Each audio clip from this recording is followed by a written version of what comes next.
Hey guys, QZR here. First video, with all the economic problems going around. Thought I'd hop on the camera and give it a shot, express my opinions and whatnot. Powell just announced a 50 basis point raise to interest rates. You're probably wondering, how's that going to affect everything? Everything in life is affected by interest rates. As crazy as it sounds and as cliche. In this video, I'll go over a breakdown of how interest rates will affect the consumer, how it affects the business, does it help or hurt their economy, and what sectors of the economy are affected. The first thought you guys probably have is, why is Powell raising interest rates? Well, simply put, that's because inflation's at an all-time high. Well, not at an all-time high, but a 40-year high, as you can see on the Excel chart. In the 1980s, inflation was so great because that's when the US was coming off the gold standard onto the reserve dollar standard, which we are currently on today.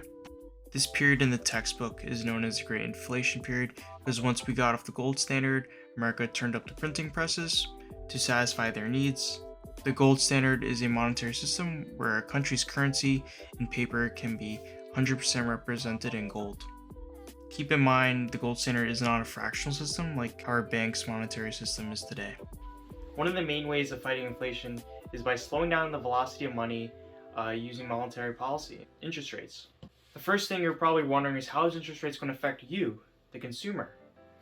When the Fed raises rates, anything that uses any type of loans is affected. This includes housing loans, collateralized loans, car loans, student loans, debt consolidation loans, and even investing margin rates. At the firm I work at, they are raising margin rates depending on the client's status and portfolio size.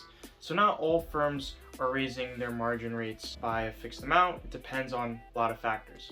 Another way the consumers are affected is by raising prices on the product side. This is because margins are squeezed and businesses are passing rising costs onto consumer products.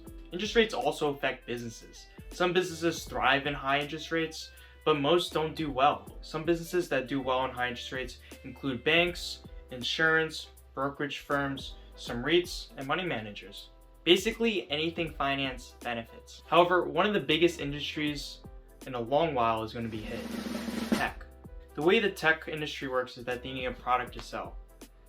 If you don't have a product to sell, you can't make money. So what companies do is they go out, they get cheap money, take on debt, and they use that debt towards research and development. When research and development goes well, they have a product, the product's good, and they sell it to the market, and then they make back the money, they pay off the loan. And then what they would make is the net between the loan and their profits. With interest rates going up and loans become more expensive to finance, their margins are squeezed, and the companies become less profitable. This is why you're seeing a rotation out of tech into more value stocks.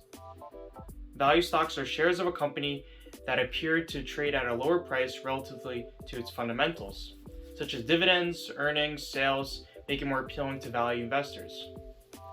The next question you're probably wondering is, how is interest rates going to help or hurt the economy? Well, help is subjective. Interest rates are used as a tool to fight inflation and deflationary pressures. Interest rates are used to fight inflation by slowing down the economy. The slower money exchanges hands, the less inflation there will be. This can be described as using a formula MV equals PQ. I won't go into too much detail about it in this video, but I'll dedicate a whole video to what causes inflation and how to fight it. So keep your eyes peeled for that. If you raise rates in a low inflationary environment, this will hinder the economy's recovery. However, if you lower rates in a high inflationary economy, this will cause inflation to go rampant. So when to raise interest rates is completely dependent on the circumstance. Hey guys, my first video, I just want to make it short and sweet. Next video will definitely be longer. If you did enjoy it, hit that sub button and support me.